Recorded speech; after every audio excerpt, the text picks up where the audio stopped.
Tu étais son Dieu. Tu l'as trouvée alors qu'elle n'était rien. Grise insignifiante, le regard éteint et les ailes brisées. Tu as vu en elle non pas ce qu'elle était, mais ce qu'elle pouvait devenir. Tu as vu ta Galatée dans ce bloc de marbre et tu t'es mis à créer. Tu as tout investi en elle, ton argent, tes relations, ton temps, ton énergie. Tu lui as appris à marcher, à parler, à penser. Tu lui as donné les plus belles tenues, les meilleurs livres, les meilleurs professeurs. Tu lui as ouvert toutes les portes qui étaient enfermées et tu as éliminé tous les ennemis sur son chemin. Tu étais son créateur et elle était ta plus belle œuvre. Elle te regardait de bas en haut avec adoration et gratitude. Tu étais le centre de son univers, son seul pilier, son sens. Et dans cette lumière réfléchie de son admiration, tu te sentais tout puissant. C'était la plus douce des drogues, le pouvoir non pas sur un corps, mais sur un destin. Et puis elle a pris son envol. Ces ailes que tu avais si soigneusement réparées et renforcées se sont finalement mises à fonctionner. Elle s'est élevée dans le ciel, devenue forte, confiante, brillante. Elle est devenue exactement celle que tu voulais qu'elle soit. Et au moment même où tu attendais une gratitude éternelle pour ta création, elle s'est simplement envolée. Elle est partie loin de toi, sans regret, sans un regard en arrière, parfois avec mépris. Et te voilà debout seul, au milieu des décombres de ton projet. Une seule question résonne dans ta tête. Pourquoi est-ce arrivé? Je lui ai tout donné. Je l'ai rendue forte. Pourquoi est-elle partie? La réponse est simple et brutale comme un coup de poing dans l'estomac. Elle est partie de toi précisément parce que tu l'as rendue forte. Parce qu'à chaque fois qu'elle regardait dans tes yeux, elle ne voyait pas son sauveur. Elle voyait un rappel vivant et respirant de sa nullité passée. Et pour tuer définitivement cette faible jeune fille du passé, elle a dû éliminer l'unique témoin de son existence, toi. Aujourd'hui, nous n'allons pas parler de l'ingratitude féminine. C'est trop simple et incorrect. Nous allons disséquer ce phénomène. Nous allons révéler la tragédie psychologique connue sous le nom de complexe de Pygmalion. Au contraire, je vais vous montrer étape par étape comment l'investissement masculin le plus noble se transforme en l'actif le plus douloureux. Comment l'adoration mute en haine et comment l'homme qui s'est pris pour un dieu se retrouve toujours devant un miroir brisé. Cette connaissance ne t'apportera pas le réconfort, elle t'apportera la vérité. Et la vérité est la seule chose qui peut te rendre vraiment libre. Ce que je vais raconter ensuite sera cruel mais salutaire. C'est un mode d'emploi pour la survie de tout homme qui a l'habitude de donner. Avant d'explorer les aspects mystérieux de la psychologie et du comportement humain selon Jung, je vous invite à vous abonner à la chaîne si ce n'est pas encore fait. Chaque vidéo ici n'est pas seulement une source d'information, mais un véritable voyage vers la découverte de soi pour apprendre à reconnaître son ombre intérieure et développer une compréhension profonde de soi-même. Si vous trouvez ce sujet utile, commentez 1. Si vous ne ressentez pas encore de connexion, appuyez simplement sur 0. Chaque retour est une source de motivation pour continuer à vous offrir des contenus profonds afin de vous aider à mieux vous comprendre. Commençons. Il est important pour moi de connaître notre géographie. Écrivez s'il vous plaît dans les commentaires de quelle ville vous êtes. Voyons où sont réunis les hommes, prêts à regarder l'essence même des choses. Acte premier, la création. C'est le commencement. L'étape la plus douce et la plus trompeuse lorsque l'homme ne comprend pas encore qu'il prépare le chemin de sa propre chute. Il pense qu'il construit un temple d'amour et de gratitude, mais en réalité il pose une bombe à retardement sous les fondations de son avenir. Deux puissantes illusions s'y affrontent, son illusion de toute puissance et son illusion de salut. Et cette symbiose semble idéale, mais seulement semble. Qu'est-ce qui motive réellement l'homme? Pourquoi parmi des centaines et des milliers de femmes, son regard s'arrête-t-il précisément sur la petite souris grise, sur l'oiseau blessé? L'altruisme, le désir d'aider, est un bel emballage auquel il croit volontiers lui-même. Mais le cœur de sa motivation est beaucoup plus sombre et égoïste. En psychologie, cela s'appelle le complexe du sauveteur, mais par essence, c'est une soif déguisée de pouvoir absolu. Il ne cherche pas une égale, il cherche de la matière de l'argile. Il veut être non pas un partenaire, mais un démiurge, un créateur qui fait tout à partir de rien. Pourquoi est-ce si attrayant? Parce que face à sa faiblesse et à son désordre, sa propre signification est multipliée par 10. Il n'a pas besoin de rivaliser avec d'autres hommes. Il n'a pas besoin de lui prouver sa force. Elle est évidente par défaut. Elle le regarde comme une divinité descendue du ciel. Et cela guérit ses propres blessures, ses propres complexes, sa peur de ne pas être assez bien. Ici, le vieux Freud hocherait probablement la tête en signe d'approbation, voyant dans ce comportement la projection d'une figure paternelle. L'homme devient pour elle non seulement un amant, mais un père, un professeur, un sponsor le monde entier en une seule personne. Il obtient un contrôle total impossible dans une relation avec une femme égale et autonome. Il ne se dit pas « je veux la contrôler ». Il dit « je vois son potentiel ». Il ne pense pas « je veux qu'elle dépende de moi ».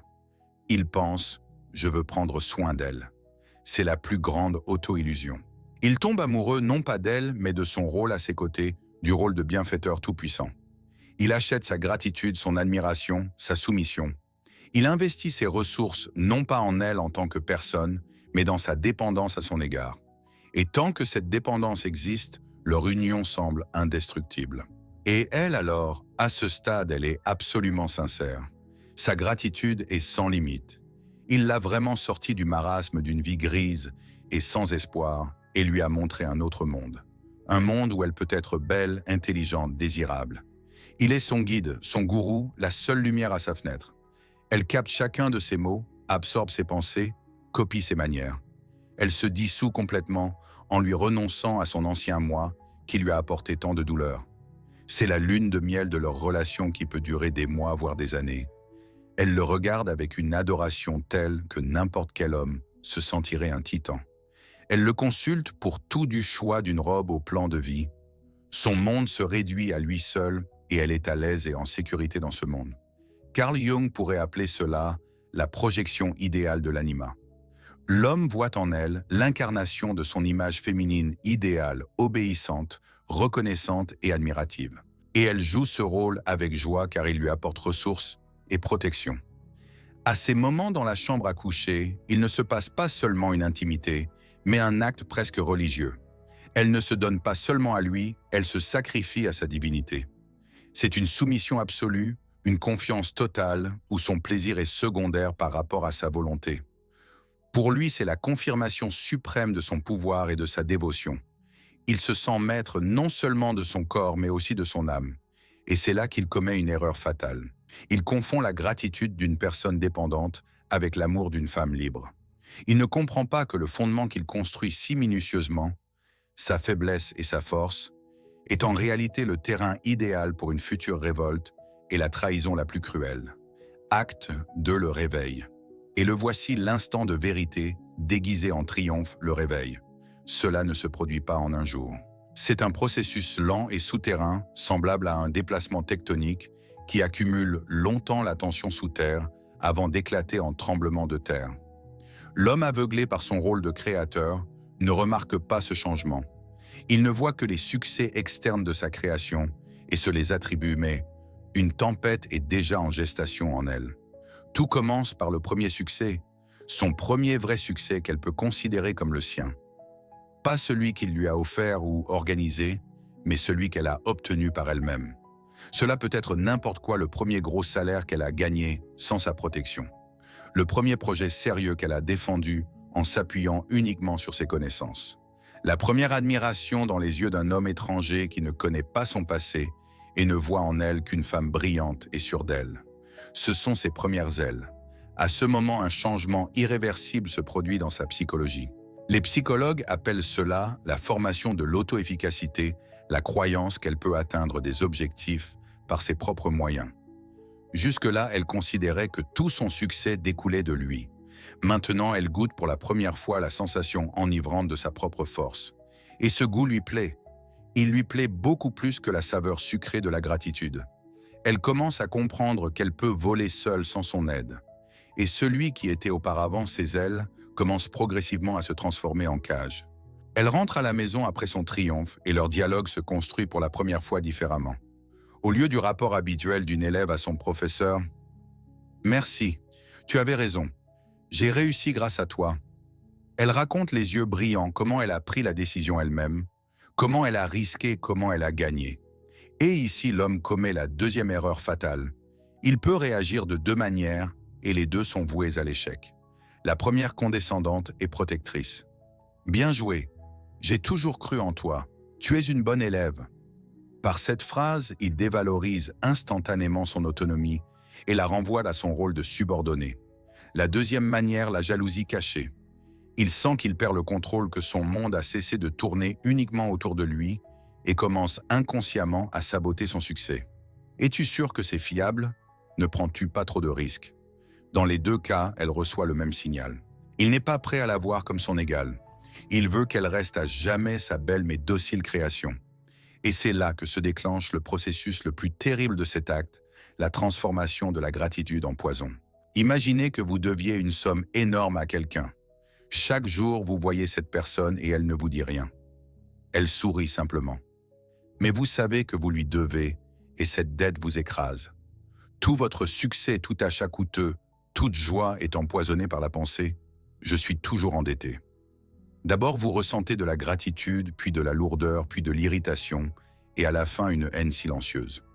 Vous commencez à haïr non pas la dette elle-même, mais votre créancier, car son existence est un rappel éternel de votre dépendance. C'est exactement ce qui lui arrive. Sa gratitude est une dette éternelle. Elle ne s'exprime pas en argent, et cela la rend encore plus terrifiante. Chacun de ses pas en avant sur l'échelle sociale ou professionnelle, lui semble-t-il, doit être accompagné des mots « merci à toi ». Mais elle ne veut plus dire « merci », elle veut dire « c'est moi toute seule ». Son psychisme tombe dans un piège. D'un côté, elle comprend que rien n'aurait été possible sans lui. De l'autre, elle ne peut s'approprier ses victoires tant que le principal témoin de son impuissance passée est en vie. Et la gratitude devient un poison qui empoisonne tous ses sentiments à son égard. Il se transforme de sauveur en geôlier, en miroir éternel, reflétant la version d'elle-même qu'elle méprise et veut oublier. C'est pour ce niveau d'analyse que vous êtes venu sur notre chaîne. Nous ne glissons pas à la surface, nous révélons l'essence des phénomènes. Si cette approche vous parle et que vous n'êtes pas encore avec nous, c'est le meilleur moment pour vous abonner. Face à ce conflit intérieur, de nouveaux miroirs apparaissent dans sa vie. Ce sont des personnes de sa nouvelle vie, réussis collègues, partenaires, amis. Leur principale différence avec lui est qu'ils ne l'ont pas connue avant. Ils l'ont rencontrée alors qu'elle était déjà en plein essor. Pour eux, elle est par défaut une personne forte, indépendante, intéressante. Ils n'ont rien à prouver. À leur côté, elle se sent libre. Ils lui reflètent l'image qu'elle veut voir d'elle-même.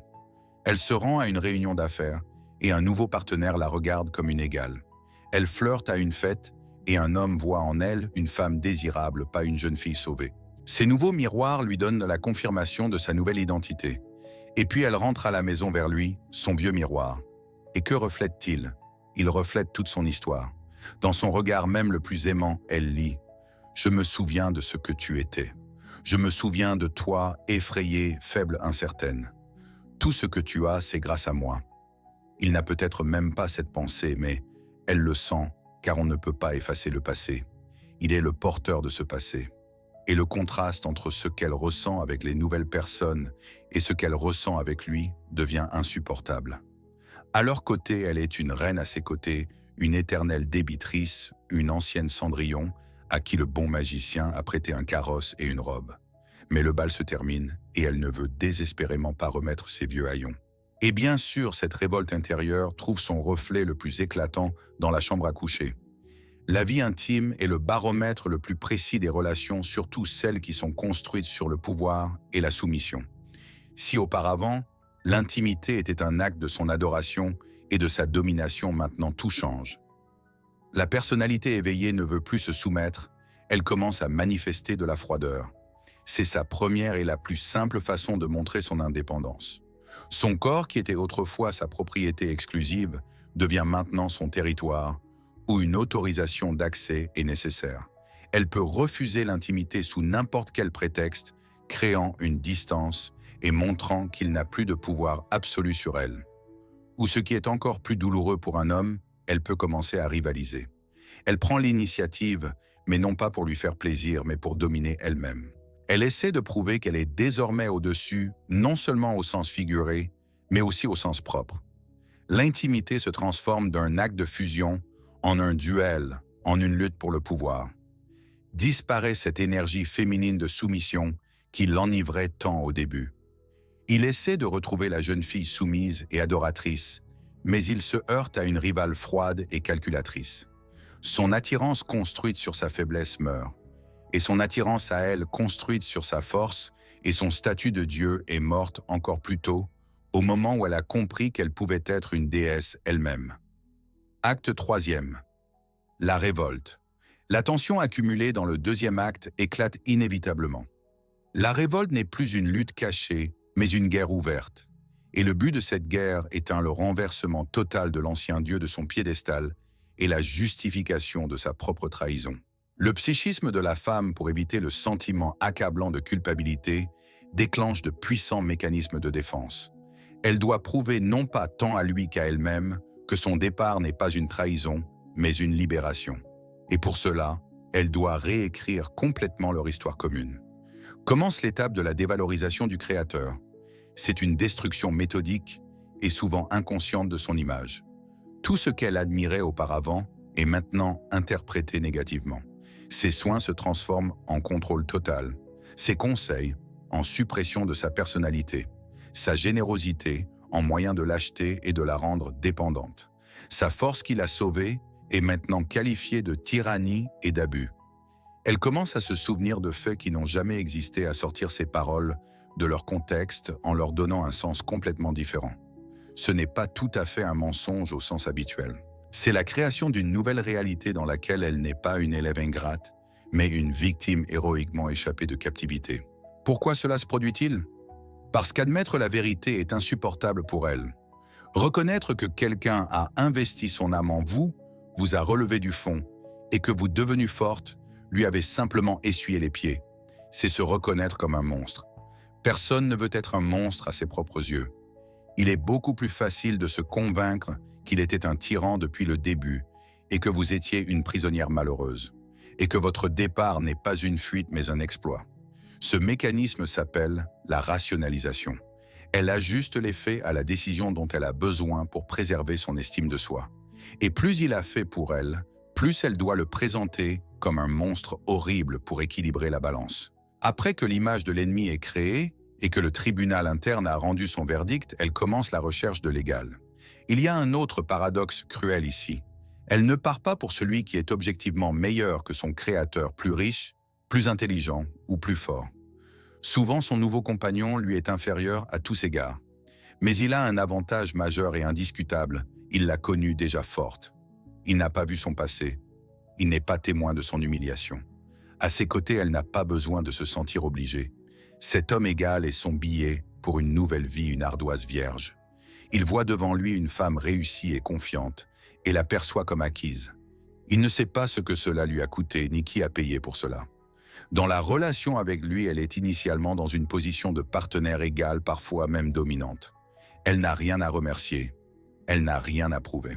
Elle peut enfin se détendre et être celle qu'elle est devenue, et non celle à partir de laquelle il l'a sculptée. C'est un départ non pas de l'homme, mais de son propre passé que cet homme incarne. Elle fuit sa propre honte pour sa faiblesse passée. Et voici le dénouement de cette tragédie, l'exécution publique. Pour s'affirmer définitivement dans son bon droit et brûler tous les ponts, elle doit légitimer sa version des événements aux yeux du public. Elle commence à raconter aux amis communs, aux connaissances et parfois au monde entier via les réseaux sociaux l'histoire de l'horreur qu'était son ex. Elle rend publique cette histoire réécrite où il est le tyran et elle la victime. Chaque parole de sympathie, chaque hochement de tête, approbateur de l'entourage, la renforce dans son bon droit et étouffe les restes de sa conscience. Ce ne sont pas de simples ragots, c'est l'acte final de destruction. Il faut qu'il croie tous à son histoire, que les vieux amis se détournent de lui, qu'il reste seul stigmatisé par la honte. Pourquoi une telle cruauté? C'est la dernière étape pour se débarrasser du sentiment de dette. Si tout le monde autour de lui le considère comme un monstre, alors elle a fait ce qu'il fallait. Elle n'est pas une traîtresse, elle est une héroïne qui s'est sauvée. Et ce n'est qu'en détruisant sa réputation qu'elle peut définitivement clore ce chapitre de sa vie et passer à la nouvelle sans le fardeau de la culpabilité. Et lui reste seul au milieu des ruines, trahi, calomnié, et ne comprenant absolument pas pourquoi on lui a fait ça. Il pensait créer une déesse, mais en réalité, il a élevé son propre bourreau. Acte quatrième, les leçons cruelles. Survivre à une telle trahison équivaut à survivre à sa propre mort. Ce n'est pas seulement une famille ou une relation qui s'effondre, c'est toute la vision du monde. L'homme qui a traversé cela risque soit de se briser à jamais et de perdre la foi dans les femmes, et en lui-même soit d'en tirer les leçons les plus cruelles, mais les plus curatives de sa vie. C'est cette pilule amère qui soit te tuera, soit te rendra indestructible. Analysons ces leçons sans sentimentalisme ni illusion. Leçon 1. Ne sois jamais le créateur. Retiens cela comme un axiome. La femme doit arriver dans ta vie déjà en tant que personne prête et autonome. Pas un semi-produit, pas un projet, pas un matériau à sculpter. N'essaie pas de la sauver, de la corriger, de la refaire ou de révéler son potentiel. C'est le piège le plus dangereux pour l'ego masculin. Dès que tu commences à investir en une femme pour la tirer jusqu'à ton niveau, tu cesses d'être un homme pour elle et tu deviens une ressource fonctionnelle, un père, un sponsor, un professeur, mais pas le partenaire égal désiré et respecté. Choisis une femme en fonction de ses résultats actuels et non de ses futures perspectives. Elle doit être ton égale ici et maintenant. Elle doit résoudre ses problèmes elle-même avant de te rencontrer. Ta tâche n'est pas de la sauver du bourbier, mais de l'inviter dans ton propre château déjà construit. Si tu es attiré par les pauvres et les malheureuses, cela ne parle pas de ta noblesse. Cela parle de tes propres complexes et de ton désir de dominer de la manière la plus simple. Les hommes sains et forts cherchent des reines égales à eux et non des cendrillons à partir desquels il faut sculpter des princesses. Parce qu'ils savent que toute statue sculptée prendra un jour vie et partira vers celui qui voyait en elle une déesse dès le départ, et non un morceau de marbre. Leçon 2. Grandit toujours plus vite qu'elle. C'est le seul moyen de ne pas devenir une étape franchie. Même si tu as enfreint la première règle et que tu t'es quand même lié à un projet, ou si ta femme a commencé à grandir et à se développer déjà dans la relation avec toi, tu n'as qu'un seul chemin, grandir plus vite et à plus grande échelle. Tu dois être pour elle un horizon éternel vers lequel elle tend, mais qu'elle ne peut jamais atteindre. Dès que tu t'arrêtes dans ton développement, financier, intellectuel, spirituel, tu commences à te transformer en passé. Elle te dépasse, et de leader et point de repère, tu deviens une ancre qui la tire vers l'arrière. C'est une course cruelle, mais c'est la loi de la nature. La femelle est toujours attirée par le mâle le plus fort de la meute. Ta force n'est pas une donnée acquise. Elle doit être confirmée chaque jour. Tant que tu grandis, tant que tu te fixes de nouveaux objectifs et que tu les atteins, tant que ton envergure augmente, tu restes intéressant et désirable pour elle. Elle voit que tu ne restes pas immobile et ton autorité à ses yeux est inébranlable. Mais dès que tu te relâches, pensant que tu as déjà tout accompli et que tu décides de te reposer sur tes lauriers, sache-le, le compte à rebours a déjà commencé. Soit elle te dépassera et partira, soit elle restera mais sans respect ni attirance, ce qui au fond est encore pire. Leçon 3. L'acceptation de la cruelle vérité. C'est l'étape la plus difficile qui ne requiert pas de force, mais de la sagesse. Pour survivre à cette trahison et ne pas te briser, il faut comprendre sa nature psychologique impersonnelle. Elle a fait cela non pas parce que tu es mauvais et non pas parce qu'elle est un démon de l'enfer. Elle a fait cela parce que telle est la psychologie humaine et en particulier féminine. Elle a agi comme un mécanisme prévisible lancé par toi-même au tout début. Cela ne la justifie pas, mais cela te décharge du fardeau de l'offense personnelle. Arrête de poser la question « pourquoi ?» Pose la question « pourquoi faire ?» Cette situation t'est donnée non pas comme une punition, mais comme la leçon la plus importante. Une leçon sur toi-même, sur tes illusions, sur ton ego, sur la mauvaise stratégie choisie. N'essaie pas de te venger ou de prouver quoi que ce soit. C'est inutile. Le mieux que tu puisses faire est de dépersonnaliser le traumatisme. Comprendre que n'importe quel homme qui aurait commis les mêmes erreurs aurait pu se retrouver à ta place. Accepte le fait que ton projet Galatée s'est achevé par un échec inévitable. Remercie-la mentalement pour cette expérience cruelle mais inestimable qui t'a rendu plus sage. Et lâche prise. Ce n'est qu'ainsi que tu pourras guérir et aller de l'avant sans traîner le fardeau des griefs et des déceptions qui empoisonneront toutes tes futures relations. Alors, quelle est la principale conclusion de cette histoire tragique, de cette dissection impitoyable des illusions masculines? Elle est simple et absolue comme la loi de la gravitation universelle. Ne construis pas de statue, cherche une reine égale à toi. Ce n'est pas du cynisme ni un appel à l'insensibilité. C'est la loi fondamentale d'une dynamique saine entre un homme et une femme.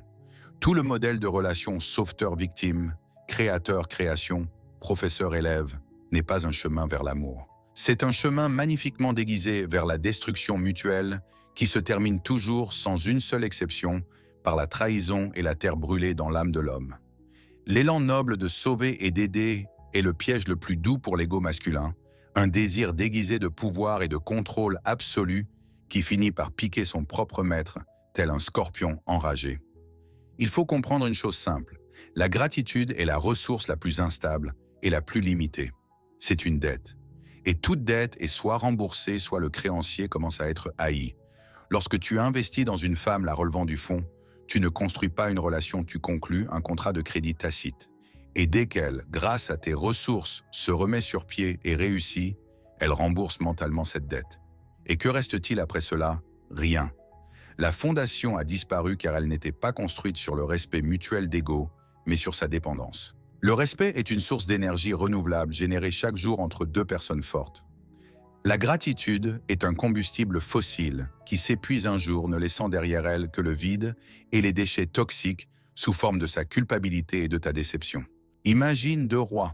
Le premier a capturé un village pauvre et a choisi la plus belle paysanne. Il l'a lavée vêtue de soie, lui a appris les manières et en a fait sa reine. Elle lui est reconnaissante, elle est soumise, elle l'admire. Mais au fond d'elle, elle se souviendra toujours de l'odeur du fumier dans son ancienne maison. Et tout autre roi qui la rencontrera au bal verra en elle la reine tandis qu'elle, regardant son mari, ne verra qu'un témoin muet de son passé humiliant. Maintenant, imagine le second roi. Il n'a pas capturé de village. Il a conclu une alliance avec la reine d'un royaume voisin tout aussi puissant. Ils ont uni leurs terres, leurs armées, leur sagesse. Ils règnent ensemble en égaux. Elle ne lui doit rien sauf la fidélité qu'elle offre volontairement car elle respecte sa force égale à la sienne. Elle n'est pas sa création, elle est sa partenaire. Leur alliance n'est pas de la charité, mais une multiplication de la force. C'est le seul modèle de relation sain pour un homme mûr. Alors arrête de chercher du matériel à sculpter. Arrête de scanner le monde à la recherche de projets à améliorer. Toute cette énergie, toutes ces ressources que tu es prêt à investir en elle, investis-les en toi-même. Deviens ce roi dans le royaume duquel une reine déjà accomplie voudra venir. Crée ton empire, fortifie tes frontières, définis ta mission. Une femme forte et autonome ne cherche pas un sauveur.